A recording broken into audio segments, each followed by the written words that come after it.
사도신경으로 우리의 신앙을 고백하겠습니다. 나는 전능하신 아버지 하나님 천지의 창조주를 믿습니다. 나는 그의 유일하신 아들 우리 주 예수 그리스도를 믿습니다. 그는 성령으로 잉태되어 동정녀 마리아에게서 나시고 본디오 빌라도에게 고난을 받아 십자가에 못 박혀 죽으시고 장사된 지 사흘 만에 죽은 자 가운데에서 다시 살아나셨으며 하늘에 오르시어 전능하신 아버지 하나님 우편에 앉아 계시다가 거기로부터 살아있는 자와 죽은 자를 심판하러 오십니다. 나는 성령을 믿으며 거룩한 공교회와 성도의 교제와 죄를 용서받는 것과 몸의 부활과 영생을 믿습니다. 아멘.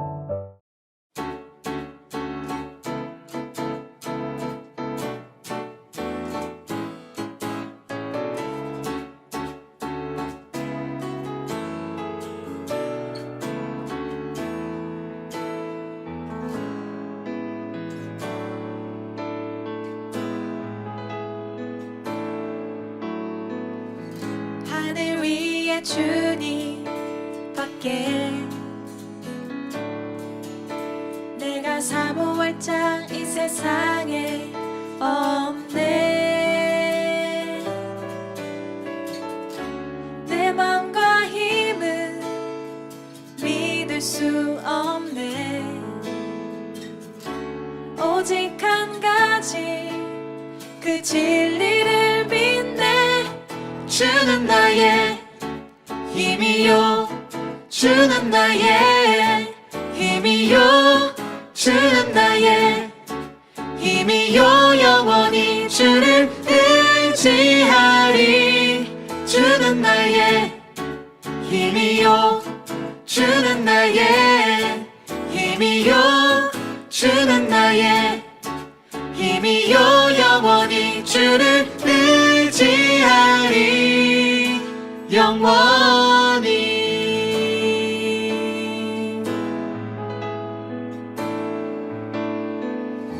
하늘 위에 주님 밖에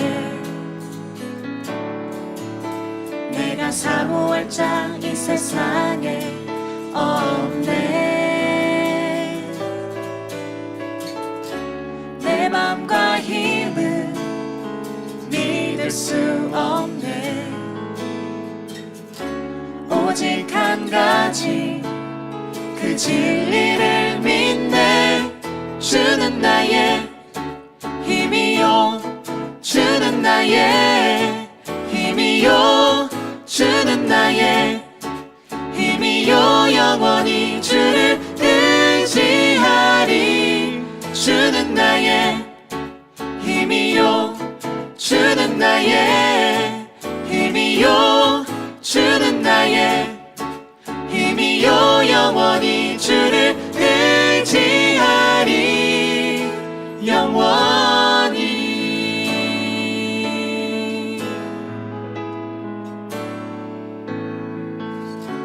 내 맘과 힘은 믿을 수 없네.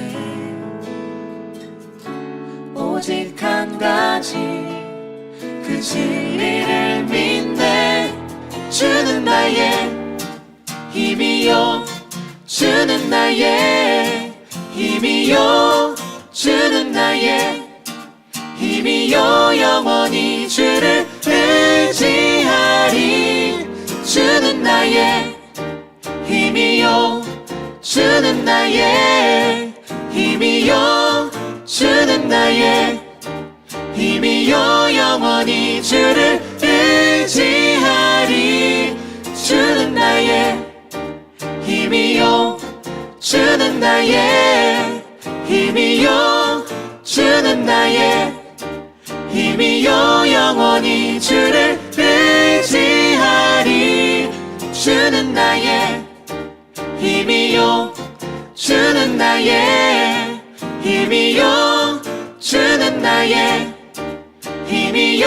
영원히 주를 의지하리. 영원히.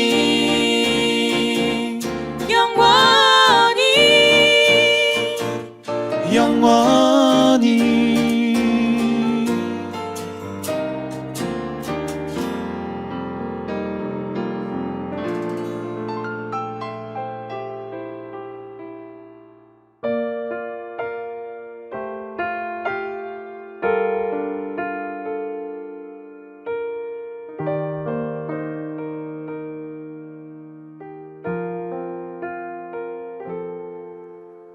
주 앞에 나와 제사를 드리네. 마음 열어 내 삶을 드리네. 주를 봅니다. 끝없는 사랑 날 회복시키네. 주 앞에 나와 제사를 드리네. 마음 열어 내 삶을 드리네. 주를 봅니다.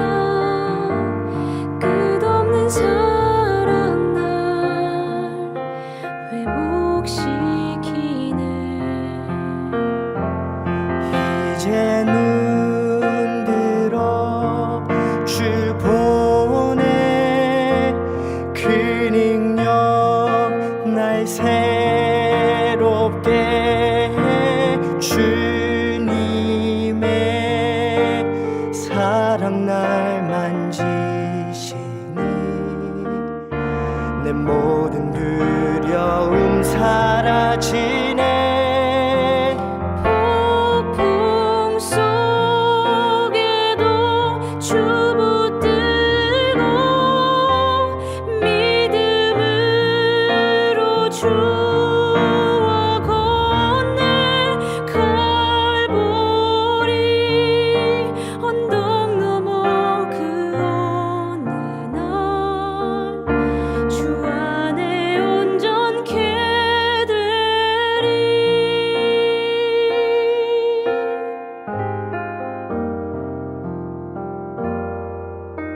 주 앞에 나와 제사를 드리네 마음 열어 내 삶을 드리네 주를 봅니다 끝없는 사랑 날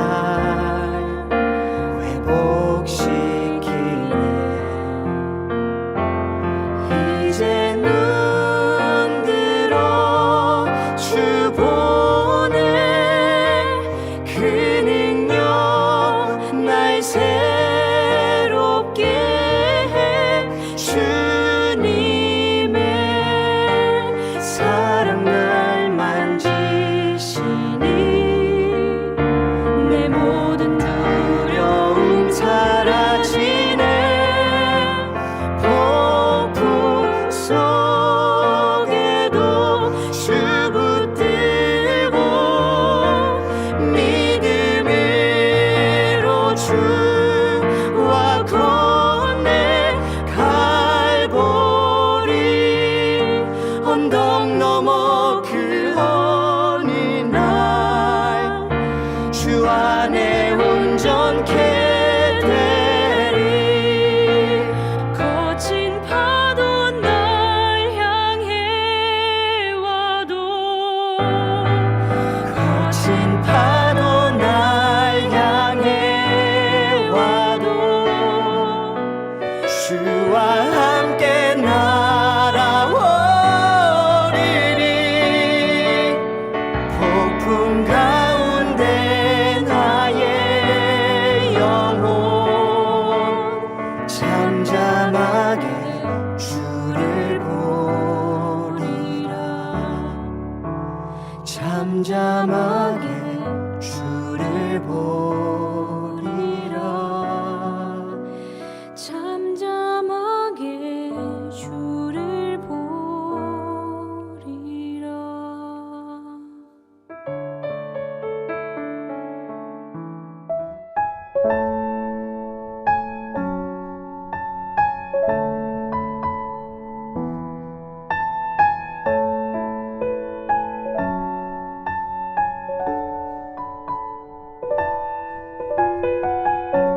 사랑이 많으신 주님, 오늘 주님 앞에 나와 예배드릴 수 있게 해주심에 감사드립니다.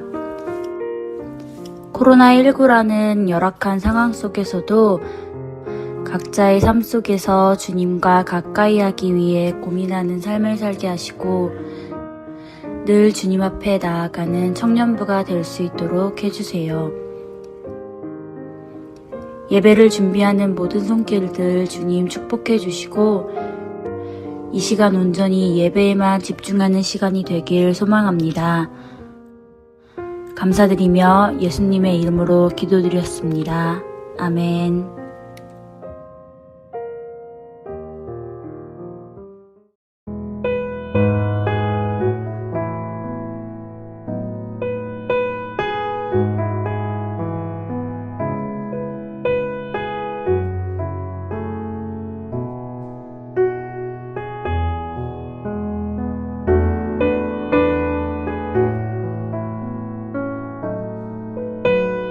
엘리야가 모든 백성에게 가까이 나아가 이르되 너희가 어느 때까지 둘 사이에서 머뭇머뭇하려느냐. 여호와가 만일 하나님이면 그를 따르고 바알이 만일 하나님이면 그를 따를지니라 하니 백성이 말 한마디도 대답하지 아니하는지라. 아멘. 안녕하세요. 청년부를 담당하고 있는 심상익 목사입니다. 이제 벌써 6월이 되었습니다. 6월은 호국보훈의 달이고 오늘은 또 특별히 현충일입니다. 군인으로 수고하고 있는 우리 청년들을 비롯해서 나라를 위해서 수고하고 애쓰는 모든 군인 장병들을 오늘만큼은 꼭 기억해 주셨으면 좋겠습니다. 나라를 지키는 책임을 다하고 다시 건강한 모습으로 가정의 품에 돌아올 수 있도록 함께 기도해 주시길 부탁드립니다. 오늘은 지난주에 이어 엘리야에 대한 말씀으로 함께 나눠보도록 하겠습니다. 지난주 말씀에서 엘리야는 3년 반 동안 숨어있던 삶에서 다시 세상의 그 모습을 드러냈습니다. 엘리야의 등장은 단순히 한 인물이 다시 세상으로 돌아오는 그 이상의 의미를 가지고 있었습니다. 말씀으로 임재하시는 하나님께서 세상 가운데 자신을 드러내시는 의미가 무엇인지 말씀을 드렸는데요. 말씀이 숨겨졌을 때에는 이스라엘 온 땅에 가뭄으로 인해 죽음의 땅이 되었고 말씀이 다시 드러나게 되었을 때 이스라엘에 비가 내릴 것이라는 그 생명의 말씀도 함께 있었습니다. 즉 우리 하나님의 백성은 신명기 8장 3절의 말씀과 같이 하나님의 말씀으로 살아가는 삶임을 엘리야를 통해서 분명하게 보여주신 것이었죠. 그리고 이제 하나님의 선지자 엘리야와 바알과 아세라의 선지자들 간의 대결이 시작되고 있었습니다. 이 대결은 엘리야가 아합에게 제안함으로 시작된 것이었습니다. 한 지역에서 두 개의 세력이 더 이상 함께할 수 없음을 알고 이제 이 한판 대결을 통해서 진정한 하나님이 누구인지 가리자라는 것이었죠. 이러한 엘리야의 제안에 아합 왕은 아주 흔쾌하게 응하면서 이 대결이 성사되게 되었습니다. 그런데 지난주 제가 이런 질문을 드렸어요. 왜 아합 왕은 엘리야의 제안에 흔쾌하게 응했던 것일까? 그리고 이번 주에 그 질문의 답을 알려드리겠다라고 말씀을 드렸는데요. 그 이유를 말씀드리면 그 첫 번째는 바로 백성들의 여론 때문이었습니다. 현재 이스라엘 땅에는 흉흉한 소문이 돌고 있었습니다. 북이스라엘 땅에 하나님께서 내리신 저주가 만연하고 있다라는 것이었죠. 아합 왕은 북이스라엘 땅에 새로운 종교 정책을 내세웠습니다. 지금까지 북이스라엘 백성들이 섬겼던 여호와 하나님을 대신하여 바알과 아세라 신을 섬기는 것이었죠. 두로왕 엣바알의 딸 이세벨이 북이스라엘 왕 아합과 결혼하면서 두로 지역의 우상들을 함께 데리고 오게 되었는데요. 이제는 여호와 하나님을 대신해서 그 우상들을 섬기겠다라고 선포한 것이었습니다. 한 나라의 종교 정책이 완전히 바뀌게 된 것이었죠. 이런 종교 정책에 대한 변화는 당시 페니키아인들과 관련이 있습니다. 페니키아인들은 강력한 해군력을 바탕으로 상업을 발달시켰고 각 지역의 물건을 조달해주는 무역을 중심으로 생활을 했습니다. 그들은 이 중개 무역을 통해서 강력한 도시 국가를 이루고 있었는데 그렇게 이루어진 나라 중 하나가 북이스라엘 북쪽의 두로였습니다.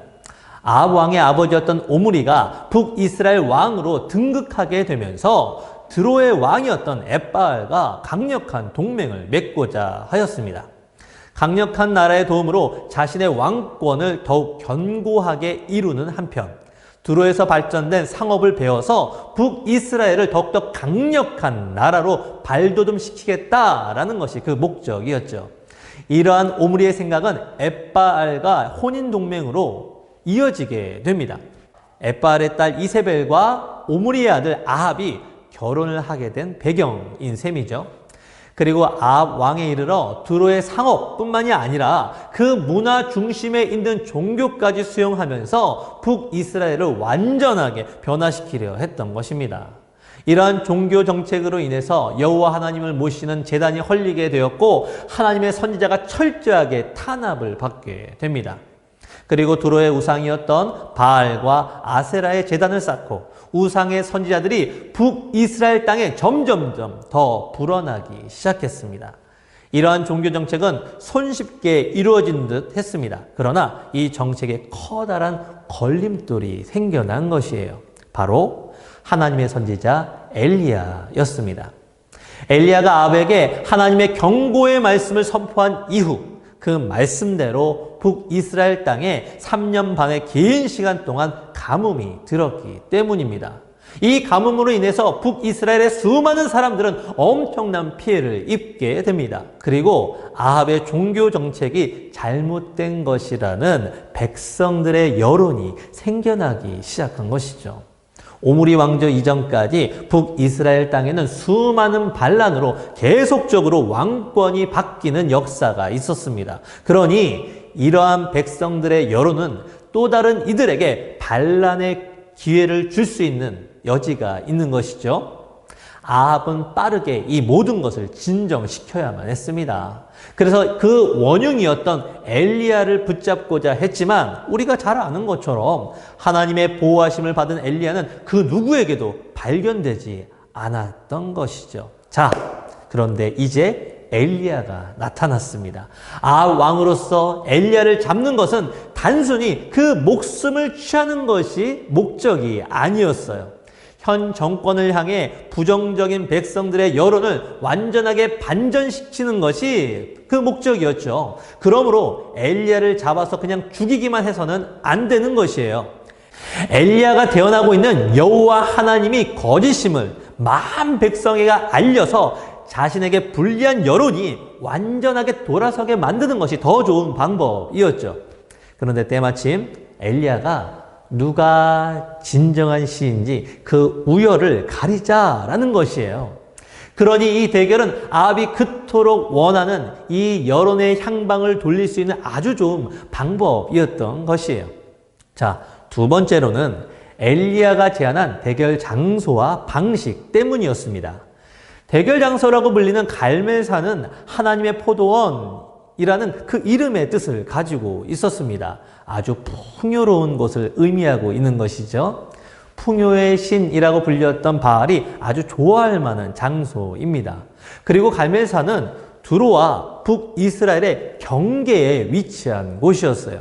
그래서 이곳은 두로의 문화를 아주 쉽게 받아들일 수 있는 그 위치에 있었고요. 아합이 이루고자 했던 두로의 우상을 받아들일 수 있는 그 교두보 역할을 감당했던 곳이기도 합니다. 이 갈멜산은 바알과 아세라를 대표하는 이 이방 종교가 북이스라엘 땅으로 넘어오는 길목이라고 할 수 있으니 그들에게 아주 중요한 장소였던 것이죠. 이런 배경을 살펴볼 때 갈멜산은 북이스라엘 땅에 들어온 바알과 아세라 신의 홈그라운드 같은 곳이었습니다. 그러니 아합 왕이 봤을 때 갈멜산은 그 대결의 장소로 아주 좋은 곳이었죠. 또한 그 대결의 방식에 있어서도 아합 왕이 마다할 이유가 없었던 겁니다. 아합의 종교 정책으로 인해서 하나님의 선지자는 철저하게 괴멸이 되었습니다. 모두들 죽임을 당하거나 두려워서 숨어 있는 상태였죠. 그러므로 지금 여호와 하나님 편으로 나올 수 있는 선지자는 단 한 명, 엘리야가 유일했습니다. 그러나 바알과 아세라 선지자는 어땠습니까? 무려 850명입니다. 즉 850배였던 셈이죠. 우리 청년들과 주일 예배를 마치고 함께 축구를 하고는 하는데요.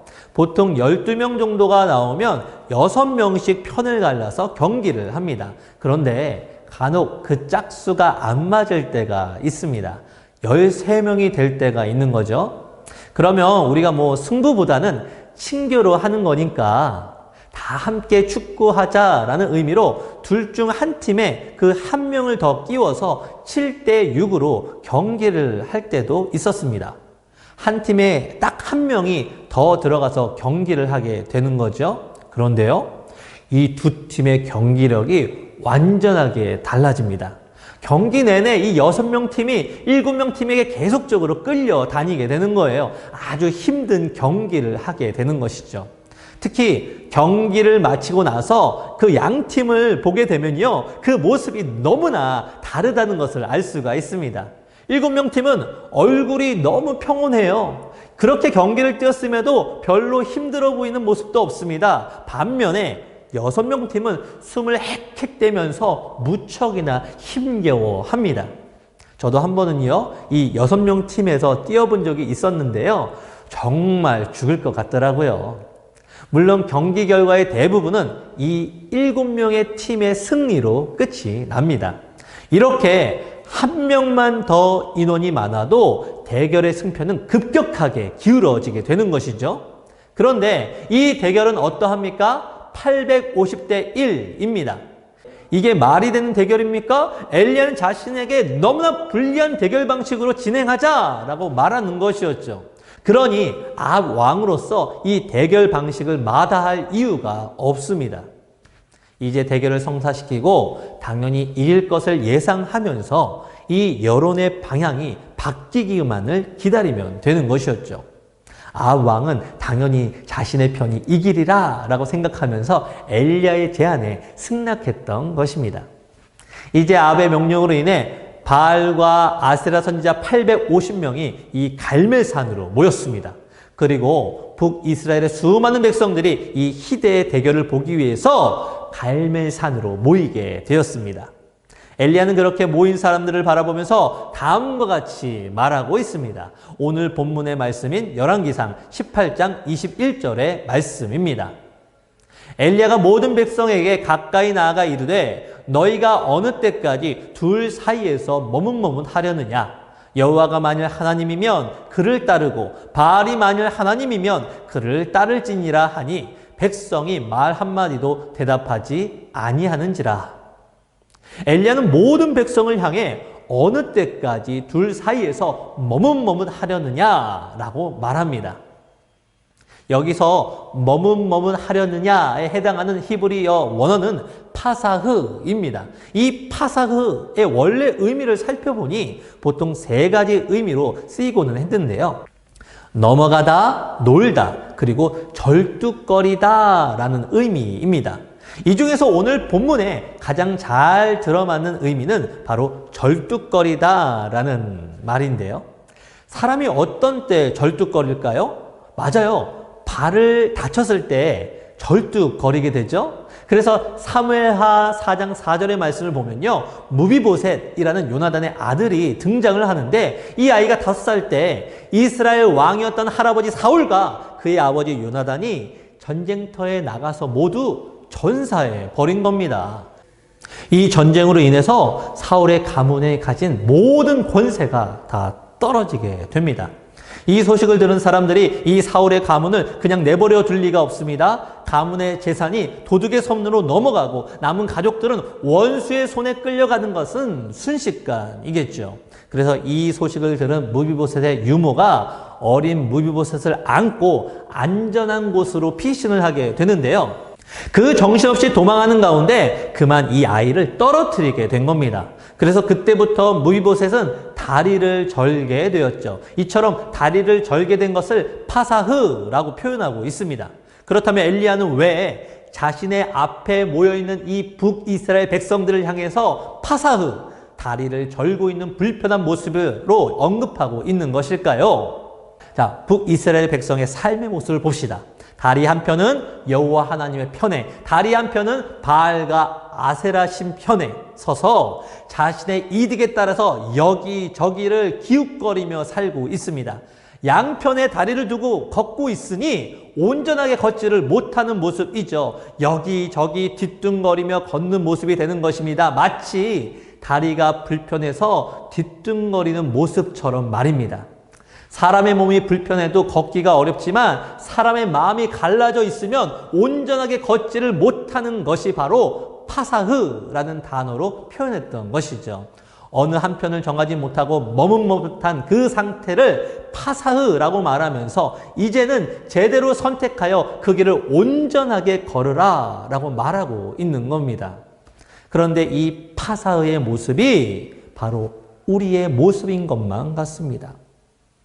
하나님께 열심히 예배를 드린다고 하면서도 세상의 가치를 두고 갈등하면서 힘들어하는 우리의 인생과 무척이나 닮아 있습니다. 어느 것 하나 놓치고 싶지 않다 보니 제대로 길을 걷지 못하는 우리의 모습이 보입니다.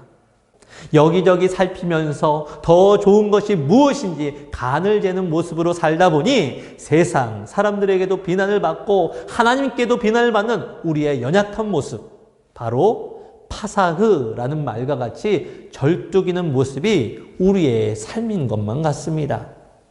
참으로 이상한 것은요, 이 모든 것이 다 잘못된 것임을 우리 스스로가 너무나 잘 아는데도 그 잘못을 내려놓기가 너무나 어렵습니다. 이게 잘못된 것임을 알면서도 여전히 하나님과 세상 중간에 서서 눈치를 보고 있는 우리의 모습을 바꾸기가 너무나 어렵습니다. 그런데요, 오늘 본문의 말씀이 시작하는 문장을 잘 살펴보면 하나님께서는 엘리야를 통해서 이렇게 행동하심을 볼 수가 있습니다. 엘리야가 모든 백성에게 가까이 나아가. 그렇게 절고 있는 모든 이스라엘 백성을 향해 가까이 나아가고 있다라는 것이에요. 이 사람들은요, 아왕의 잘못된 종교 정책을 그저 수용했던 사람들이죠. 아합이 말하는 그 풍요라는 세상적 가치를 위해서 하나님께 드려야 될 그 마음을 홀랑 다른 신에게 넘겨준 사람들입니다. 그러나 한편 엘리야를 통해서 하나님의 말씀이 이루어지자 그 어떤 것도 선택 못하고 주저하는 사람들의 모습이었죠. 하나님의 말씀대로 가뭄이 임하게 되었고 그들이 하나님 대신 선택한 풍요로운 삶을 잃어버리게 되자 그들은 그저 근심하고 걱정할 수밖에 없는 너무나 비참한 사람들이었습니다. 그렇게 어느 쪽도 선택하지 못한 채 다리를 절어 제대로 걷지 못하고 있는 이 북이스라엘 사람들에게 하나님께서는 엘리야라는 하나님의 말씀을 전하는 선지자를 통해 가까이 다가가고 계셨던 것이죠. 하나님을 그렇게로 밀어냈던 사람들입니다. 그러니 하나님께 완전하게 심판을 당하더라도 아무런 대답할 말이 없을 것만 같은데요. 그러나 하나님께서는 다시 그들에게 가까이 나아가고 계신 거예요. 또한 열왕기상 18장 30절의 말씀을 보면 엘리야가 하나님의 무너진 제단을 다시 쌓아 올리는 모습이 나오는데요. 그 제단을 다시 쌓기 전에 엘리야는 이스라엘 백성을 향해 이렇게 먼저 말하고 있습니다. 내게로 가까이 오라. 하나님을 그렇게 밀어낸 사람들을 다시 가까이 다가오라고 엘리야를 통하여 말씀하고 계신 거죠. 우리가 한번 하나님께 선택되었다면 우리가 아무리 하나님을 밀어낼지라도 하나님께서는 우리에게 다시 찾아오는 분이 되어주신다라는 것이에요. 우리가 그토록 하나님 편에 온전히 서지 못했을지라도 우리가 그토록 하나님께 온전히 예배하지 못했을지라도 우리를 절대로 포기하지 않는 분이 하나님이십니다. 하나님께서는 엘리야를 통해서 다시 세상 가까이 다가가셨고 다시 그 생명을 온전히 회복하는 예배의 자리로 가까이 오라 라고 말씀해 주셨습니다. 그리고 지금 이 순간에도 하나님께서는 우리에게 가까이 다가오셔서 우리를 다시 불러주시는 분이신 줄로 믿습니다. 이 코로나로 힘겨운 삶 속에서 하나님을 잠시 외면했던 우리의 모습이 있었습니까? 그래서 너무나 하나님께 죄송한 마음에 하나님을 제대로 바라보지 못하고 있는 분이 혹시나 계신가요? 그렇다면 오늘 이 말씀을 통해서 우리를 여전히 부르고 계시는 그 하나님을 바라보시길 간절히 소망합니다. 다시 우리에게 가까이 다가오셔서 우리를 향해 부르시는 그 하나님의 음성에 응답하게 된다면 하나님께서는 우리 모두를 다시 하나님의 은혜로 말미암아 생명이 회복하는 자리로 이끌어 주실 줄로 믿습니다. 그렇게 오늘도 우리를 부르시는 하나님께 가까이 나아가 하나님만이 주시는 참된 평안을 회복하는 우리 모두가 되기를 주님의 이름으로 축원합니다. 기도하겠습니다. 하나님 아버지, 오늘 우리는 엘리야를 통해서 우리에게 가까이 다가오시는 하나님을 알려주셨습니다. 잘못된 종교 정책에 휘둘렸던 북이스라엘의 백성이었습니다. 그저 물질이 가득한 세상에 살면 행복할 것이라는 아합의 말에 그들은 모조리 넘어가고 말았습니다. 그래서 하나님을 저버리고 세상의 가치로 살아가다가 하나님께 징계를 받고 말았습니다. 하나님을 저버린 이스라엘 백성이었습니다. 그러나 하나님께서는 그 백성을 외면치 않으시고 다시 찾아오십니다. 가까이 다가오십니다. 그리고 다시 불러주십니다. 하나님, 우리의 연약한 삶이 있습니다. 내 삶의 무게에 무너져 하나님보다 세상을 바라보았던 우리의 어리석음도 있었습니다. 그러나 연약한 우리를 포기하지 않는 하나님의 부르심이 오늘 예배 가운데 있음을 고백합니다. 이제 그 하나님의 부르심에 응답하여 다시 하나님을 온전히 예배하고 하나님께서 원하시는 삶으로 나아가기를 원하오니 우리의 모든 삶을 받아 주옵소서. 우리의 모든 것을 온전히 회복시켜 주시는 예수님의 이름으로 기도합니다. 아멘. 나를 받아주소서. 우리 가진 이 모든 것들을 다 주께서 우리에게 주시었네. 몸 밖에 드릴 것이 없으니 내 삶을 받아 주소서. 나의 생명을 드리니 주 영광 위하여 사용하옵소서. 내가 사는 날 동안에 주를 찬양하며 기쁨의 제물 되리. 나를 받아주소서.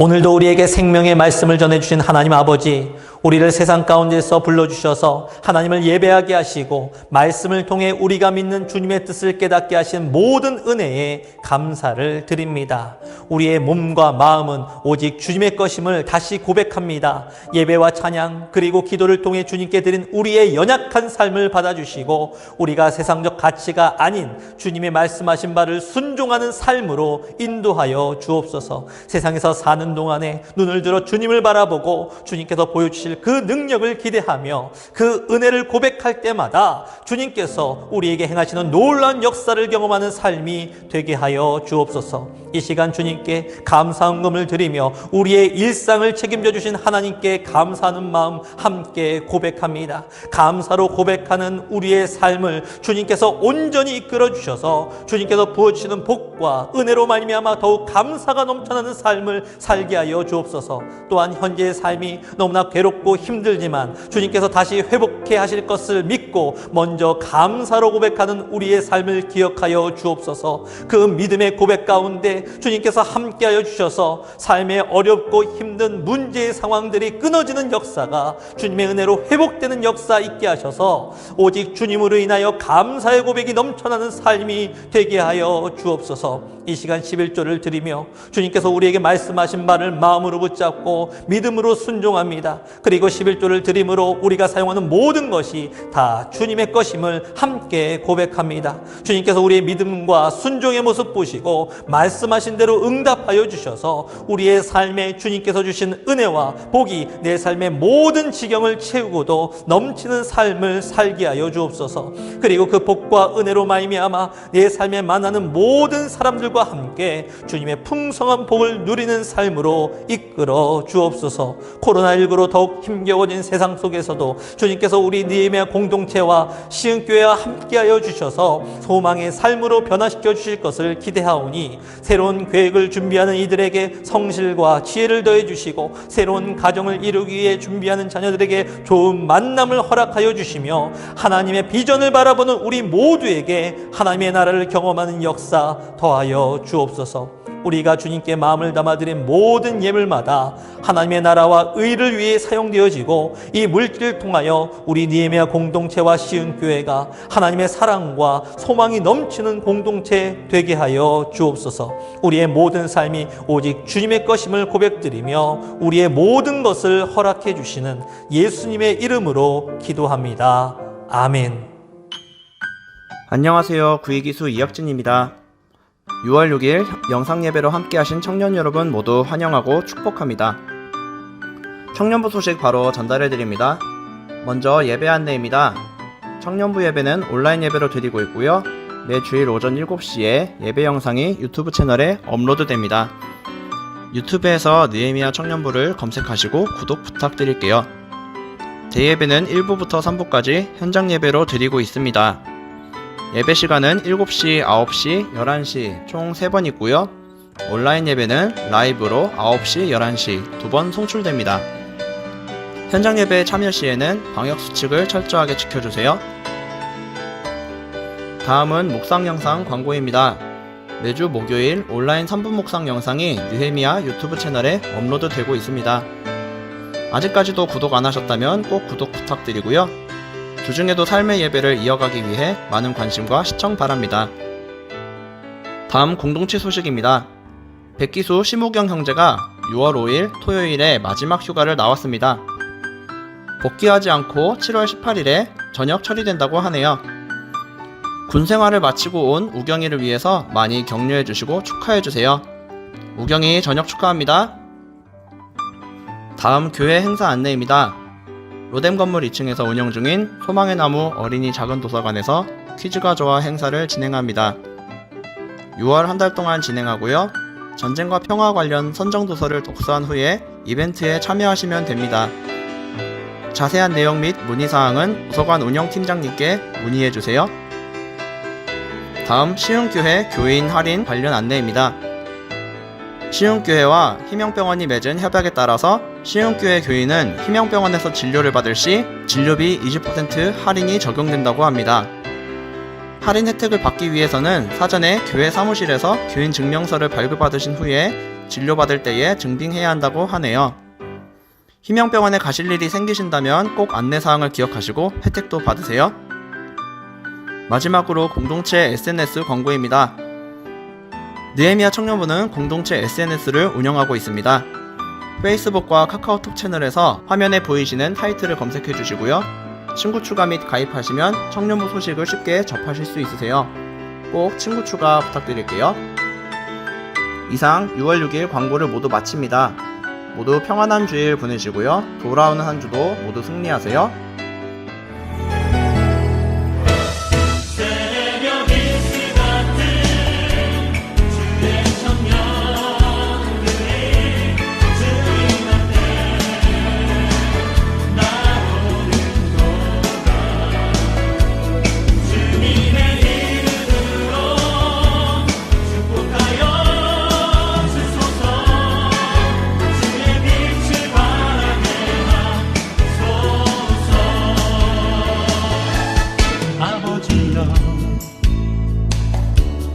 당신의 이름 부르소서.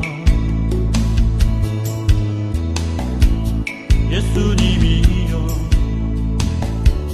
주의 보혈로 덮으소서. 거룩하신 성령님이여 권능으로 임하소서.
오늘 이 시간 우리 예배 가운데 함께 하신 주님을 찬양하고 경배합니다. 우리 모두는 오직 주님의 말씀을 듣고 그것을 기준으로 살아가는 하나님의 백성임을 고백합니다. 주님께서 말씀하신 바를 마음에 담고 성령님의 도우심을 통하여 이 세상에서 능력과 지혜 그리고 주님의 권세를 가지고 살아가는 삶이 되게 하시고 주의 말씀을 순종함으로 성령의 열매를 맺는 우리 모두의 삶이 되게 하여 주옵소서. 세상에서 살다가 세상적 가치로 인해 흔들리는 우리의 모습이 있습니다. 불안한 미래 속에서 주님에 대한 믿음이 흔들려 우리에게 걱정과 염려의 마음이 들 때도 있습니다. 이 연약한 우리의 삶에 다시 주님을 간절히 부르짖고 기도할 때마다 우리와 함께 하신 주님께서 이 모든 것을 물리쳐 주실 줄로 믿사오니 우리의 삶의 모든 질병과 아픔과 고통의 상황들이 나사렛 예수의 이름으로 떠나가게 하시고 우리의 모든 삶의 여정마다 회복에 회복을 더하여 주옵소서. 무엇보다 우리의 증인된 삶을 통하여 죄와 죽음에 매여있는 사람들이 하나님의 백성들로 회복되는 은혜를 구하옵나니 내 삶의 지경마다 주님께서 역사하여 주셔서 하나님의 나라가 이 땅 가운데 아름답게 확장되는 일을 바라보며 기뻐하는 삶을 살게 하여 주옵소서. 지금은 예수 그리스도의 풍성하신 은혜와 하나님의 끝이 없는 사랑과 성령님의 인도하심과 교통하심의 역사가 오늘도 하나님께 예배함을 통하여 연약한 우리 인생에 가까이 다가와 주시는 하나님의 놀라운 부르심에 응답하며 다시 하나님의 말씀에 순종하는 인생이 되기를 간절히 소망하는 시흥의 모든 청년들 위에와 이 예배를 드리는 모든 성도님 위에 하나님의 나라를 이 땅에 세우기로 다짐하는 청년부 니에미아 공동체와 시흥교회 위에 그리고 자신의 삶을 드리며 열방으로 나아간 모든 선교사님과 그 가정 그 사역 위에 이제로부터 영원토록 함께 하시옵기를 간절히 축원하옵나이다. 아멘.